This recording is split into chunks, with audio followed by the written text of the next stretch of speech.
tu avais les grands arbres, tu étais sur 10 mètres où tu n'avais rien du tout, tu n'avais que de la mauvaise herbe. Donc là, la variété, elle est revenue, quoi. Du coup, elle va se densifier au pied et après tu te retrouves avec un truc qui va rester un milieu naturel et où a priori si tu l'entretiens bien tous les ans, même au bout de 25 ans, tu n'as plus besoin de la changer ni rien du tout, quoi. L'idée des travaux sur les haies est venue d'une réflexion qu'on a eue entre plusieurs agriculteurs. En fait, on avait la même problématique, c'est-à-dire qu'on avait des parcelles à entretenir. On s'est rendu compte que ces terrains qui sont bordés de haies, c'était bien, parce qu'il y avait de l'ombre. Pour le pâturage, c'était impeccable, mais ça nécessitait un entretien très, très, très coûteux. Donc pour entretenir, il n'y avait pas 50 solutions, hein. Il y a la solution radicale. On y vient avec une pelleteuse, on l'arrache, on le fait une fois, c'est fini, on n'en parle plus. Donc on n'était pas dans cette démarche-là, parce qu'on est dans une démarche d'entretenir et de valoriser la biodiversité. Donc on a trouvé un exploitant forestier qui vendait des plaquettes, et cette personne-là est équipée d'une pelleteuse avec un sécateur. Donc on a fait l'essai sur un chantier. Donc le deal était grosso modo, je viens sur votre parcelle, je viens avec des outils qui permettent d'avancer vite, qui permettent de couper le bois, petit ou gros, et de le transformer en plaquette. Quand c'est gros, c'est de l'agrumes, et quand c'est petit, c'est sur de la plaquette. Tous ces produits-là sont broyés et peuvent être exploités en chaufferie. Chaufferie collective, chaufferie d'entreprise. Par ce biais-là, parce qu'on arrive à valoriser tous ces produits-là, ça paye la pelleteuse, ça paye la remorque, ça paye le broyeur, et au final, tout est nettoyé sans qu'on ait dépensé un centime.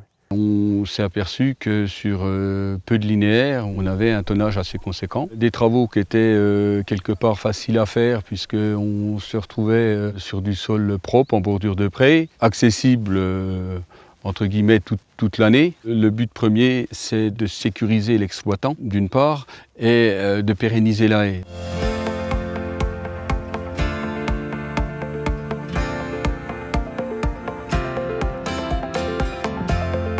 Entretenir et pérenniser les haies par l'exploitation, effectivement, c'est bien. Mais maintenant, comment on le fait, avec qui, avec quel partenaire?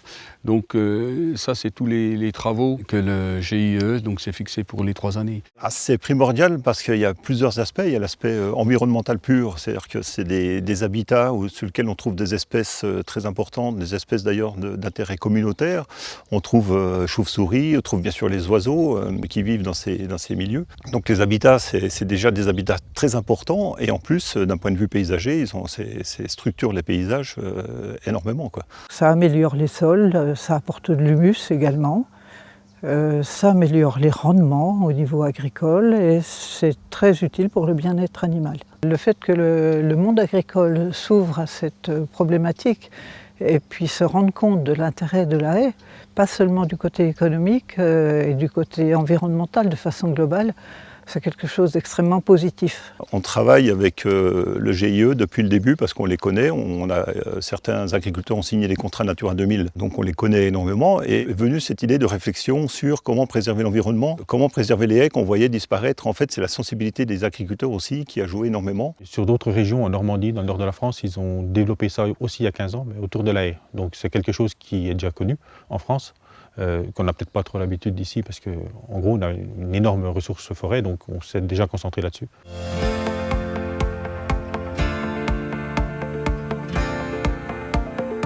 Maintenant, il faut qu'on passe à une autre dimension. Parce que l'idée, c'est pas de couper la haie à moindre coût, c'est que ça puisse servir par derrière.